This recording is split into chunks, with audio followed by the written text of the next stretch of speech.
Middle class families में एक ऐसा चैलेंज होता है जिसकी तरफ आपका अभी तक ध्यान ही नहीं गया होगा, पर वो चैलेंज एक बहुत बड़ी फसाद की जड़ है। बेसिकली तो बोला तो ये जाता है कि पैसा सारी फसाद की जड़ है, पर मिडिल क्लास फैमिलीज में बच्चों को पैसे से दूर रखा जाता है। बचपन से बच्चों को पैसे रखने नहीं दिए जाते। बोला जाता है पैसे की तरफ ध्यान मत दो, तुम सिर्फ पढ़ाई करो। एक बच्चा कॉलेज में पहुंच जाता है, अपने माँ बाप को बोलता है पापा मैं कहीं पार्ट टाइम में जॉब कर लूं, तो उसके पिताजी रिप्लाई करते हैं क्या इसी दिन के लिए तेरे को इतना पढ़ाया था, तू भी सिर्फ पढ़ाई पर ध्यान दे। कोई अगर तू इंजीनियरिंग की पढ़ाई कर रहा है, इंजीनियर बन, डॉक्टर बन, जो भी बनना है तेरे को वो बन, हम कर तो रहे हैं। और उसे बोला जाता है पैसे की तरफ ध्यान ही मत दे, ये कोई उम्र है पैसे कमाने की। तो यहां से एक बहुत बड़ा सवाल शुरू होता है कि कौन सी उम्र होती है पैसे कमाने की। अब आप बोलोगे जी जब पढ़ाई लिखाई कंप्लीट हो जाए तब उम्र होती है पैसे कमाने की। शायद जवाब है नहीं, मैं आपको समझाता हूं इसके ऊपर। तो राहुल का जो मैंने एग्जांपल लिया कहीं ना कहीं मेरी लाइफ से भी बहुत ज्यादा रिलेट करता है, आपकी लाइफ से भी रिलेट करता होगा। तो हम बात राहुल की करते हैं। 18 साल का लड़का है जो मिडिल क्लास फैमिली से आता है। अब राहुल के सामने ना दो चीजें हैं, ठीक है। 18 साल का हो गया, मतलब स्कूल कंप्लीट हो गया, वो कॉलेज में जाएगा। तो राहुल को पढ़ाई करनी है, बिल्कुल सही है, बहुत बढ़िया पढ़ाई करनी है। और मैं बिल्कुल नहीं बोल रहा कि जो भी मैं आगे बताऊंगा इससे आप अपनी पढ़ाई को कहीं भी कॉम्प्रोमाइज करें। पढ़ाई आपको कॉन्टिन्यूअस रखनी ही है। अगर आपको ग्रेजुएशन करनी है, पोस्ट ग्रेजुएशन करनी है, डॉक्टर भी बनना है, डू इट, आप पढ़ाई करिए, वो तो बहुत अच्छी बात है। पर राहुल को एक चीज समझ आ रही है। एक तो वो चीज है जो उसके घर वाले उसे कह रहे हैं, तो वो बोल क्या रहे हैं, उसके घर वाले क्या बोल रहे हैं कि पैसे की तरफ ध्यान मत दो। और दूसरी चीज राहुल क्या देख रहा है कि कहीं ना कहीं उसकी फैमिली पैसे के लिए ही स्ट्रगल कर रही है। तो पापा उसके बड़े मुश्किल से पैसा लेकर आ रहे हैं, घर बड़ी मुश्किल से चल रहा है, पर उसके पिताजी बोल रहे बेटा तू पैसे की टेंशन मत ले, मैं कर लूंगा। पर राहुल को समझ क्या आ रहा है कि एक तो वो बोल रहे हैं कि पैसे की तरफ ध्यान मत दो, पर पैसे की घर वालों को जरूरत है। अब राहुल क्या करे? अब राहुल एक डिलेमा में फंस जाता है। माँ बाप किसी के भी गलत नहीं बोलते हैं, माँ बाप हमेशा सही होते हैं, माँ बाप हमेशा आपको राइट गाइडेंस देंगे, पर जितनी दुनिया उन्होंने देखी है उतनी। अब मैं यहां पर थोड़ा सा इंटरप्ट करूंगा और आपको कुछ लॉजिकल चीजें बताऊंगा। आप वॉरेन बफे की जिंदगी उठाइए, आप धीरू भाई अंबानी जी की जिंदगी उठाइए, आप उन लोगों की जिंदगी उठाइए जो सेल्फ मेड बने हैं। जो लोग सेल्फ मेड बने हैं ना, उन्हें रियलिटी समझ आती है। उन्हें रियलिटी समझ आती है कि घर परिवार में किस चीज की जरूरत है, अगर हमें अपने सपने पूरे करने तो किस चीज की जरूरत है। एग्जाम्पल के लिए मेरी बहुत हम्बल बिगनिंग्स थी, पर मुझे इतना पता था कि जितना मेरे पिताजी कर रहे हैं आज की डेट में, ये घर तो चला पाएंगे बट मेरे कभी सपने पूरे नहीं कर पाएंगे। अब मैं अपने सपनों के लिए अपने पिताजी के ऊपर कैसे डिपेंडेंट हो सकता हूं? तो बिल्कुल गलत है। और जो ये रास्ता मुझे दिखाने की कोशिश कर रहे हैं, हो सकता है मैं इस रास्ते पर कामयाब बन ही ना पाऊं। एक माँ बाप बच्चे को बहुत सही गाइड करते हैं, बट बच्चे को पता होता है कि वो क्या कर सकता है और क्या नहीं कर सकता, किस फील्ड में आगे जा सकता है, किस फील्ड में नहीं जा सकता। तो अब राहुल के लिए यहां से एक नया स्टेप शुरू होता है, और जो मैंने लिखा गेटिंग स्टार्टेड। अब राहुल को रियल लाइफ में क्या करना पड़ेगा? देखो राहुल, अगर मैं राहुल बोल के आपको एड्रेस करूंगा चलेगा आई थिंक आप लोगों को, तो मैं राहुल की बात कर रहा हूं। देख भाई, एजुकेशन तो कंप्लीट करनी है, आप कॉलेज में जाओगे। ये मैं अपनी बात बता रहा हूं। जब मैं कॉलेज में जाता था तो मैं ट्राई करता था मैं किसी भी हाल में 2 बजे तक फ्री हो जाऊं। अगर 2 बजे के बाद के कुछ लेक्चर्स थे मुझे छोड़ने पड़ते थे, कभी कभी मैं उन्हें अटेंड कर लेता था, बट ज्यादातर टाइम मैं उन्हें छोड़ता था। जितनी अटेंडेंस मुझे चाहिए थी एग्जामिनेशन में बैठने के लिए उतनी आ जाती थी। पर इंपॉर्टेंट क्या था मेरे लिए कि भाई मेरे घर वाले तो बोल रहे हैं कि पैसे की तरफ ध्यान मत दे, बट मुझे कमाने पड़ेंगे। अब 18 साल की उम्र में राहुल कैसे कमाएगा यार? बहुत सवाल आएंगे। कितना पैसा कैसे आएगा? एकदम से आ जाएगा? The answer is no. So अब राहुल को स्टेप बाय स्टेप समझना पड़ेगा उसे करना क्या। देखो, राहुल के अंदर आज कई सारी चीजों की कमी है। हमने राहुल के माइंडसेट के ऊपर बात करी थी, हमने राहुल को थोड़ा सा सिखाया कि वो कैसे अपनी पर्सनालिटी को डेवलप कर सकता है, ड्रेसिंग सेंस के ऊपर भी बात करी, 4 जगहों में वो कैसे उठ बैठ सकता है, क्या क्या उसे ध्यान रखना है, ये हमने उसे समझाया थोड़ा सा। तो राहुल को हमने इससे पहले वाले स्टेप्स में काफी कुछ समझाने की कोशिश करी है। पर अब बात आती है वो जो समझा है ना उसे रियल लाइफ में अप्लाई करना। तो राहुल के अंदर आज स्किल्स की कमी है, और इन स्किल्स की वजह से आज ये डिसाइड होगा कि वो कितने पैसे कमाएगा। अगर उसके अंदर स्किल्स हैं तो वो पैसे कमा सकता है, अगर स्किल्स नहीं है तो शायद नहीं भी कमा सकता। एक नंबर 1 पॉइंट है। अभी प्रॉब्लम क्या हमारे इंडियन एजुकेशन सिस्टम में कि एजुकेशन के नाम पर किताबें पढ़ाई जाती हैं, पर रियल लाइफ स्किल्स बच्चों में होती ही नहीं है। जो लोग एमबीए करते हैं, बहुत अच्छी बात है आपने एमबीए करी, क्या सबके सब इस माइंडसेट को डेवलप कर पाते हैं कि वो एक बहुत अच्छा बिजनेस कर पाएंगे? उन्होंने किताबें पढ़ी, जो उनके टीचर्स ने समझाया, उन्होंने बहुत अच्छे से पढ़ाई करी, बट जिसने एमबीए कर ली, क्या कोई गारंटी है कि जिसने एमबीए करी वो बिजनेस बहुत अच्छा कर सकता है? आपको कोई गारंटी नहीं है, क्योंकि जब वो एमबीए कर रहे थे उनका फोकस क्या था कि हमें एक अच्छी जॉब मिल जाए। उनका ये फोकस था ही नहीं। ज्यादातर लोगों का 90% लोगों का फोकस होता है कि एमबीए करने के बाद एक अच्छी जॉब मिले, ना कि एमबीए करने के बाद हमने मास्टर्स ऑफ बिजनेस एडमिनिस्ट्रेशन पढ़ा है तो हमने एमबीए कर ली है, उसके बावजूद हम ये नहीं चाह रहे कि हम अपना बिजनेस शुरू करें। तो अब एक चीज तो समझ आएगी आपको कि हमारे इंडियन एजुकेशन सिस्टम, जो भी आप एजुकेशन लेते हो स्कूल में, कॉलेज में, वो फोकस करते हैं किताबी ज्ञान पर रियलिटी में क्या स्किल्स काम आएंगी ना, वो अलग तरीके से लोग सीखते हैं। तो जो इंजीनियरिंग में पढ़ाया जाता है और फिर जो जॉब करनी होती है ना, उसमें थोड़ा सा फर्क होता है। उस जॉब से पहले भी ट्रेनिंग होती है, और वो जो ट्रेनिंग होती है ना, उसमें सिखाया जाता है वो काम जिससे एक्चुअल में कंपनी को रिजल्ट्स आएंगे। इसी तरीके से राहुल को समझना पड़ेगा उसके अंदर स्किल्स की कमी है। दूसरी चीज, राहुल के अंदर एक और कमी है आज की डेट में, and that is business education. अब ये बिजनेस एजुकेशन क्या होता है, आज इस स्टेप के अंदर हम बिजनेस एजुकेशन के ऊपर ब्रीफली डिस्कस करने वाले हैं। शुरू करते हैं। देखिए, एक एग्जांपल लेते हैं डॉक्टर का। अभी हमने दो चीजों के ऊपर बात करी थी, स्किल्स और बिजनेस माइंडसेट। तो इस डॉक्टर के अंदर स्किल्स है, इसके अंदर स्किल्स है, डॉक्टर बहुत अच्छा डॉक्टर है। तो डॉक्टर लाजमी है, अगर किसी पेशेंट से मिलेगा तो कुछ ना कुछ कंसल्टेशन फीस लेता है। अब हो सकता है आपके एरिया में भी, आपकी लोकेलिटी में कोई डॉक्टर हो, और हो सकता है वो किसी भी क्लाइंट से कंसल्टेशन के, किसी भी पेशेंट से कंसल्टेशन के 500 रुपए चार्ज करता हो। पर आपने सुना होगा कोई डॉक्टर ऐसा भी होगा कि जो 2000 रुपए चार्ज करता है। 4 गुने का फर्क। एक डॉक्टर 500 रुपए चार्ज कर रहा है, एक डॉक्टर 2000 रुपए चार्ज कर रहा है एक पेशेंट से मिलने का। तो क्या फर्क हो गया? आप कहोगे हो सकता है सर ये वाला जो डॉक्टर हो, जिसके पास जो 2000 रुपए चार्ज कर रहा है, इसके पास स्किल ज्यादा हो। बिल्कुल ठीक है, इसके पास स्किल ज्यादा हो।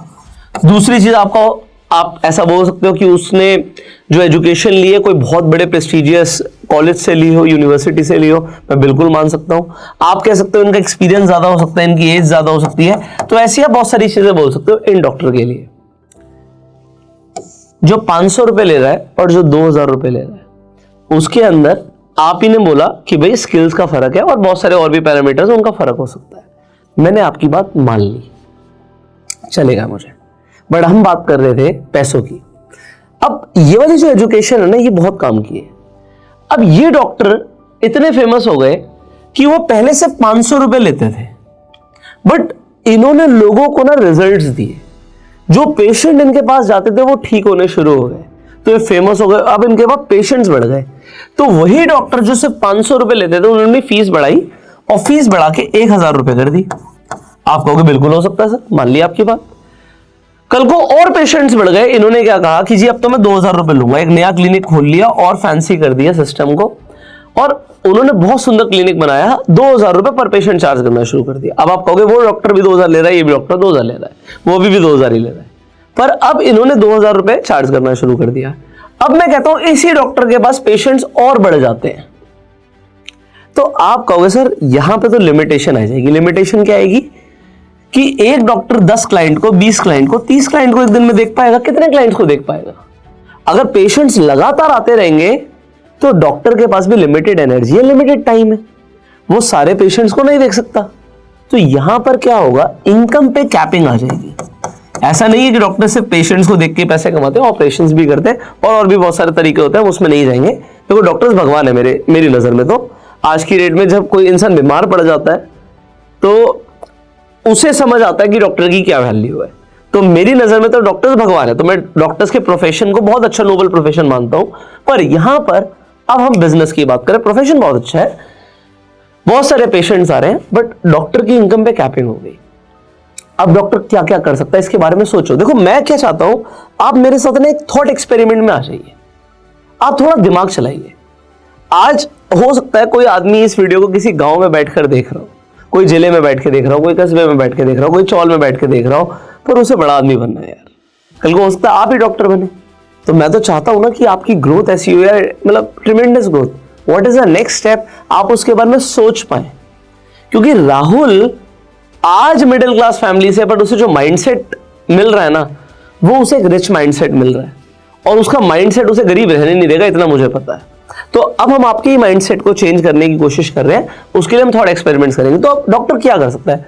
आपको अगर डॉक्टर ये कर सकते हैं कि डॉक्टर के जान पहचान में और भी कुछ डॉक्टर्स हो सकते हैं, वो उन्होंने नया क्लिनिक लिया है तो वहां पर वो 2 और डॉक्टर्स को हायर कर सकते हैं कि अगर पेशेंट्स बहुत सारे आ रहे हैं तो कुछ पेशेंट्स को दूसरे डॉक्टर्स भी देख पाए। हाँ जी, बिल्कुल ऐसा हो सकता है कि डॉक्टर और डॉक्टर्स को हायर कर ले अपने साथ, और एक टीम बन जाए जिसके अंदर कुछ रेवेन्यू शेयरिंग बेसिस पे या किसी भी तरीके से एक स्ट्रक्चर हो जाएगा कि 2000 की चार्जेस हैं, पर दूसरे डॉक्टरों को सिर्फ 1000 रुपए मिलेंगे, और 1000 रुपए उस मेन डॉक्टर को मिलेंगे। तो अब हमारे पास 3 डॉक्टर हो गए। डॉक्टर ए जो पहले 500 लेते थे और अब 2000 लेते हैं, और ए ने बी और सी को हायर कर लिया। ये भी बहुत अच्छे डॉक्टर्स हैं, पर अब ये रेवेन्यू शेयरिंग बेसिस पे काम करे। तो क्लाइंट तो 2000 दे रहा है, 1000 इन्हें मिल रहे हैं, पर अब क्या है कि इनके क्लाइंट्स का पैसा भी इस डॉक्टर को मिल रहा है। ये जो सिस्टम होता है, यहां पे हायरिंग हुई है, यहां से एक बिजनेस जन्म लेता है। बिजनेस का मतलब समझते हैं आज हम। बिजनेस का रियल मतलब होता है लोगों की हेल्प करना। सेकेंडली, हम काम ना भी करें तब भी एक ऐसा मैकेनिज्म हो जो हमें पैसा कमा कर दे पाए। तो अगर इसी सिस्टम में डॉक्टर ए बीमार पड़ जाते तो उन्हें क्लिनिक की छुट्टी करनी पड़ती और पूरा रेवेन्यू का लॉस होता पूरे दिन का। पेशेंट जितने भी आते वो घर वापस जाते और किसी को अपॉइंटमेंट नहीं मिल पाती, तो यहां पर रेवेन्यू का लॉस होता। पर अब ये डॉक्टर सी की जगह अगर पेशेंट बढ़ते हैं तो डी, ई, एफ कितने भी और डॉक्टर्स को हायर कर सकते हैं। जैसे ये सिस्टम शुरू होता है, दिस इज बिजनेस। राहुल को आगे बढ़कर लाइफ में इस चीज को समझना पड़ेगा कि पहले तो जिस भी फील्ड में राहुल का इंटरेस्ट है उसमें वो महारत लेकर आए, स्किल लेकर आए, कि आज उसकी वैल्यू 500 रुपए हो, किसी की वैल्यू 2000 हो, पर धीरे धीरे करके वो रिजल्ट ऐसे दे कि उसकी वैल्यू धीरे धीरे बढ़े। ये राहुल के स्टेप्स हैं। डॉक्टर तो एक एग्जाम्पल के लिए लिया मैंने। राहुल के स्टेप्स हैं कि राहुल को आज कोई 500 रुपए महीने के देगा। आप कहोगे महीने के, टू लेस यार, कुछ भी नहीं है। तो आज राहुल पैसे के लिए काम नहीं कर रहा, राहुल आज अपना नाम बनाने के लिए काम कर रहा है, राहुल आज स्किल्स गेन करने के लिए काम कर रहा है। तो काम करना पड़ेगा। अब यहां से शुरू होता है कि राहुल को क्या करना है। स्टेप 1, राहुल आपको एक्शन पे लगना पड़ेगा, आपको स्किल्स चाहिए। सो मैं सिंपली बोलता हूं, स्टार्टिंग में लोगों का पैसा नहीं होता कि जाते एक बिजनेस कर ले, स्टार्टअप कर ले। मैं सिंपली बोलूंगा गेट अ जॉब। अगर राहुल कॉलेज जा रहा है तो part time job, but job तो करनी है। इंटर्नशिप बोलो, जॉब बोलो, बट काम करना है। ये काम पैसे के लिए नहीं करना राहुल, सॉरी, मैं यहां पे कॉन्ट्रडिक्ट कर रहा हूं स्टेटमेंट को। पैसे के लिए जॉब नहीं कर रही।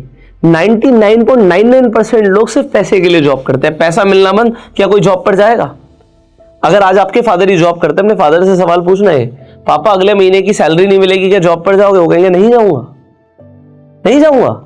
या चलो वो कहेंगे बड़ा लगाव है कंपनी से, 1 महीना चला भी जाऊंगा, बट अगले महीने दोनों महीने की सैलरी चाहिए। भाई सैलरी मिलेगी तभी काम करूंगा। तो सिर्फ पैसे की बात नहीं है। यहां पर क्या होगा, अगर राहुल जॉब करेगा तो क्या मिलेगा राहुल को? राहुल को सबसे पहले सीखने को मिलेंगे रियल लाइफ स्किल्स। दूसरा, वो लोगों से मिलेगा यार। अगर वो घर पे रहेगा या सिर्फ कॉलेज जाएगा, अपनी पढ़ाई करेगा, तो वो किन लोगों से मिलेगा? स्टूडेंट से मिलेगा। पर उससे उसके दिमाग में आइडियाज नहीं आएंगे। तो राहुल को नए लोगों से मिलना और कनेक्शंस बनाने हैं। अब यहां पर मैं थोड़ा सा टाइम लेके कनेक्शंस की बात समझाऊंगा आपको। तो कनेक्शंस आपके किस किस तरीके के कनेक्शंस हो सकते हैं।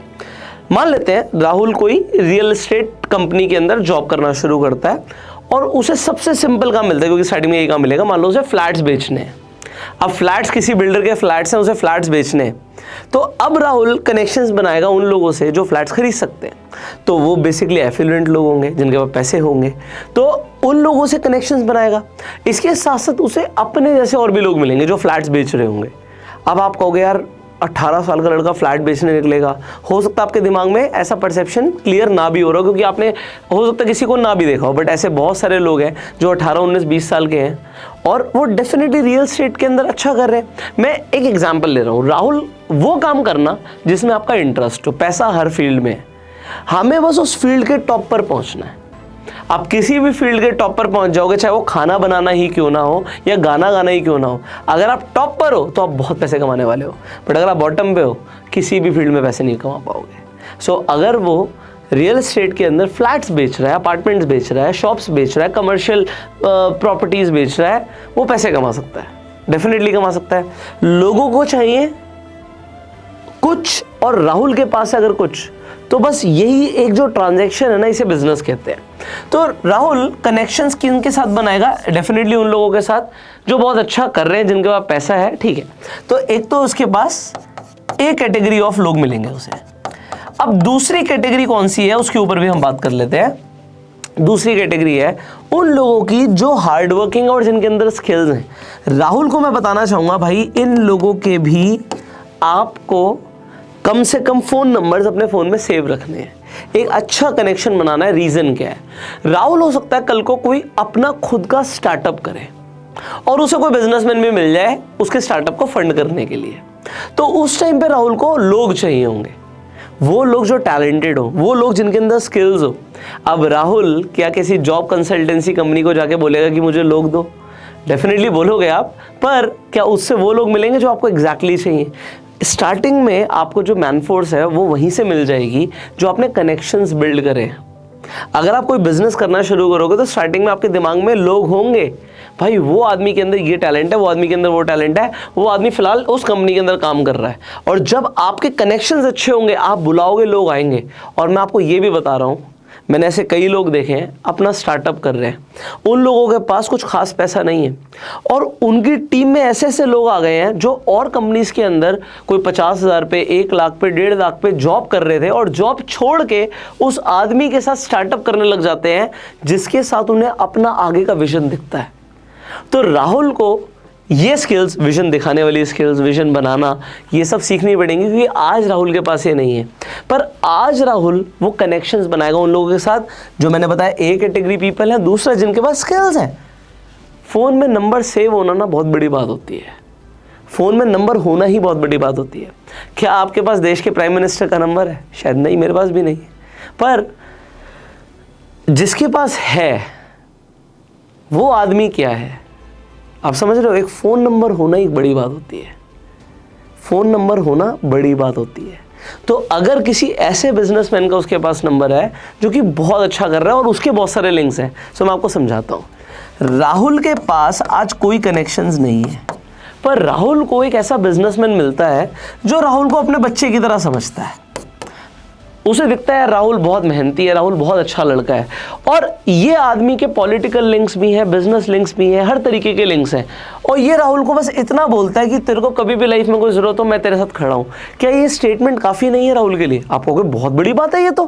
पर अगर राहुल ने जॉब ही नहीं करी होती, राहुल कभी ऐसे लोगों से मिला ही नहीं होता, तो फिर ये तो कभी होता ही नहीं ना। तो सबसे इंपॉर्टेंट क्या है? Rahul, get a job, start करो। क्योंकि हो सकता है मैं बोलूं स्टार्टअप बिजनेस, मैंने बोल दिया आपको स्टार्टअप बिजनेस, बट आपके पास हो सकता है आज ना आइडिया हो, ना पैसा हो, ना कनेक्शंस हो, ना लोग हो, तो कैसे होगा? तो रियलिटी की बात करते हैं। राहुल को स्टेप्स पता होने चाहिए कि जिंदगी भर जरूरी नहीं कि वो जॉब ही करेगा। वो आज जॉब कर रहा है क्योंकि आज उसके घर की जो परिस्थितियां हैं, या फिर आज वो अपने आप को देखता है कि मेरे अंदर ही टैलेंट नहीं है, मेरे अंदर ही स्किल्स नहीं है और मुझे सीखना है। और जॉब वो वाली मत करना जिसमें पैसे ज़्यादा मिलते हैं, जॉब वो करना है जिसमें सीखने को ज़्यादा मिलता है। तो ये राहुल के लिए पहली सीढ़ी है। दूसरी सीढ़ी डेफिनेटली है कि उसने कनेक्शंस बनाए, बिल्ड करे, और कल को उसके पास खुद का कोई आइडिया है। और आइडियाज़ कैसे मिलेंगे? मैंने आपको बताया था ह्यूमंस ऑस्मोसिस से सीखते हैं। लोगों के साथ कनेक्शंस जब आपके बनेंगे तो आइडियाज़ भी आपके साथ एक्सचेंज होंगे। जब आइडियाज़, थॉट्स एक्सचेंज होंगे तो दिमाग चलेगा, और दिमाग चलेगा तो पैसा बनेगा। तो ये जो स्टेप्स हैं ना, सीढ़ियाँ हैं, ये राहुल को चढ़नी है, और ये पहले दिन नहीं होगा राहुल। अब राहुल को मैं डेफिनेटली सजेस्ट करूंगा कि राहुल आप ना कुछ किताबें भी पढ़ना शुरू करो। जैसे एक बहुत अच्छी किताब है नेपोलियन हिल की, थिंक एंड ग्रो रिच। आप अमेजोन से ऑर्डर करके पढ़ो, आप मेरी भी किताबें पढ़ सकते हो, बट मैं आपको कुछ और अच्छी किताबें सजेस्ट करूँगा, जैसे रिच डैड पुअर डैड। आपको समझना पड़ेगा अमीर बाप जो है अपने बच्चों को क्या सिखाता है, गरीब बाप अपने बच्चों को क्या सिखाता है। तो रॉबर्ट कियोसाकी ने थोड़े एग्जाम्पल्स के थ्रू, स्टोरीज़ के थ्रू बहुत अच्छे से बताया हुआ है, और इन चीज़ों के ऊपर ध्यान दिया हुआ है कि कैसे आप अपने माइंडसेट को शिफ्ट कर सकते हो। अब आज इस वीडियो से आपको क्या सीखने को मिला, स्टेप्स क्या थे, मैंने यहाँ पर बात करी थी स्टेप 1 गेट अ जॉब, और ये आज आपने सीखा किस में है, आज हमारा ये स्टेप 7 है। तो आपको सबसे पहले जॉब चाहिए। इसी के अंदर मैं स्टेप 2 लिख देता हूँ आप लोगों के लिए, सो दैट यू रिमेंबर कि आपको कनेक्शंस बनाने हैं, बिल्ड कनेक्शंस। स्टेप 3 भी मैं डिस्कस कर लेता हूं कि आपको क्या करना है, ऐसी जॉब पे ऊपर फोकस करना, इंटरेस्ट आपका जिस भी फील्ड में इंटरेस्ट हो, पर उसके अंदर कोई ना सेल इन्वॉल्व हो। सेल समझते हो, कोई माल बिकता है, कोई प्रोडक्ट बिकता है, कोई रियल एस्टेट बिकता है, कोई सर्विस बिकती है तो पैसा आता है, कोई सॉफ्टवेयर बिकता है तो पैसा आता है। जब हम सेल्स के प्रोफेशन में होते हैं ना, जितना आप यहाँ पर सीखोगे उतना आप कहीं नहीं सीखोगे, क्योंकि बेचना और लोगों की जेब से पैसा निकालना एक कला होती है। अब लोग अपनी जेब से पैसा अपनी मर्जी से निकालते हैं। आप किसी को या तो बंदूक की नोक पे पैसे निकाल सकते हो, या फिर आपके पास कुछ ऐसा होगा जो लोगों के लिए, उनके भले के लिए होगा, उस चीज़ के लिए लोग पैसा खर्च करेंगे। आप कोई अपार्टमेंट दिखाओगे, वो इंसान उस अपार्टमेंट में अपना आशियाना इमेजिन करेगा, विजन बनाएगा, तो उसके लिए पैसे खर्च करेगा। आप अगर सेल्स के प्रोफेशन में होगे ना, तो आपको बहुत सारी चीज़ें करनी पड़ेंगी। डेफिनेटली ड्रेसिंग पे काम करना पड़ेगा, अपने लुक्स पर काम करना पड़ेगा, अपने बिहेवियर पर काम करना पड़ेगा, आप किस तरीके से लोगों को समझते हो, आपको साइकोलॉजी पर काम करना पड़ेगा। तो आपको इसके साथ साथ अपनी कम्युनिकेशन स्किल्स पर काम करना पड़ेगा।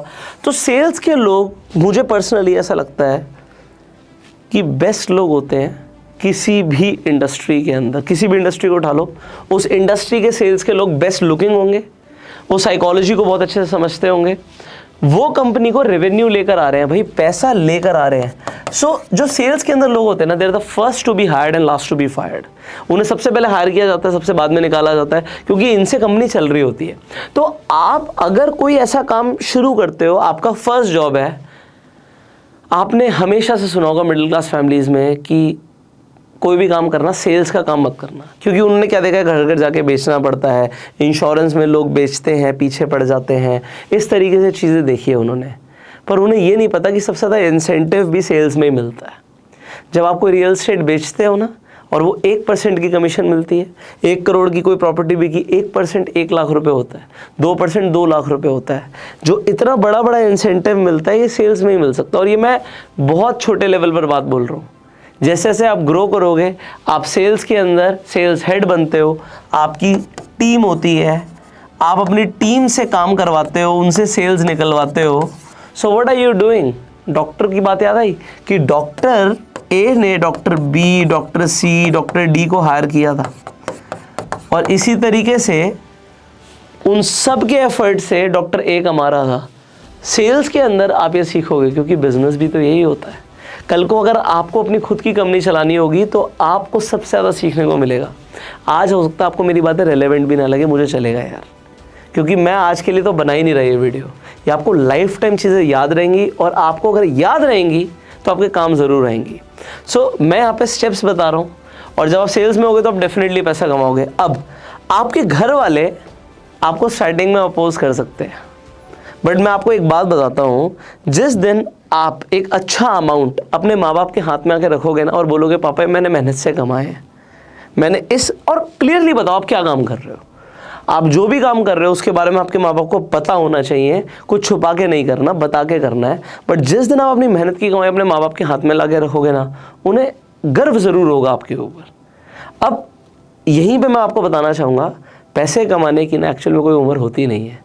पैसा तो एक 10 साल का बच्चा भी कमा सकता है, अगर वो आसपास की दुकान से जाके कोई ऐसा सामान खरीद ले जो उसे सस्ते में मिल जाए और वो महंगे में बेच दे, तो वो पैसे कमा सकता है। बट पता क्या होगा, मिडिल क्लास फैमिलीज़ में ना उस बच्चे की बहुत डांट पड़ेगी कि तू पैसे कमाने के ऊपर काम कर रहा है, तेरे को किसने बोला था ये सब करने के लिए, ये सब काम नहीं करने तुझे। पर अगर वो किसी बिजनेसमैन का बच्चा होगा ना, तो बिजनेसमैन शाबाशी देगा, क्योंकि उसने बिजनेस के लेसन को क्रैक कर लिया। तो मिडिल क्लास फैमिलीज़ में बिजनेस लेसन से बच्चों को दूर रखा जाता है, और ये बहुत बड़ा चैलेंज है। और आज आपको समझ आ रहा है कि उन बिजनेस लेसन्स को आपको ग्रैब करना है और लाइफ में आगे बढ़ना है। तो अभी हमने इस स्टेप के अंदर रियल लाइफ स्किल्स को एक्वायर करने की बात करी है, कनेक्शंस बिल्ड करने की बात करी है। सेल्स के अंदर आप अगर जा सकते हैं और डेफिनेटली आपका इंटरेस्ट होना भी चाहिए, नहीं है तो बिल्ड कर लो। और आपको समझ आया होगा कि बिजनेस किस तरीके से बिल्ड होता है। हमने डॉक्टर का एग्जाम्पल लिया था, तो आई होप राहुल को काफ़ी कुछ समझ आ रहा होगा। पर भाई अभी तो स्टेप 7 हुआ है और 40 स्टेप्स हैं इस पूरी फाइनेंशियल ट्रांसफॉर्मेशन जर्नी में। सो बहुत कुछ सीखने को मिलने वाला है। आई एम वेरी एक्साइटेड कि आप लोग नेक्स्ट एपिसोड में आइए और जो हम आगे अब सीखने वाले हैं उनके ऊपर काम करना शुरू कीजिए। सिर्फ सुनने से कुछ नहीं होगा, जो भी आप सुन रहे हो उसे अप्लाई करने की कोशिश करो। And share this video with your friends, with your circle. Finally इस वीडियो को अपना प्यार देने के लिए आप लाइक कर सकते हैं। अगर आपके कुछ सवाल आप कमेंट्स में पूछ सकते हैं। अगर आपने सब्सक्राइब नहीं किया, सब्सक्राइब कर लीजिए, बेल आइकन पर क्लिक कर दीजिए, जिससे आने वाली एक भी वीडियो आप मिस ना करें। I will see you in the next video. Till that I am your self made and जय हिंद।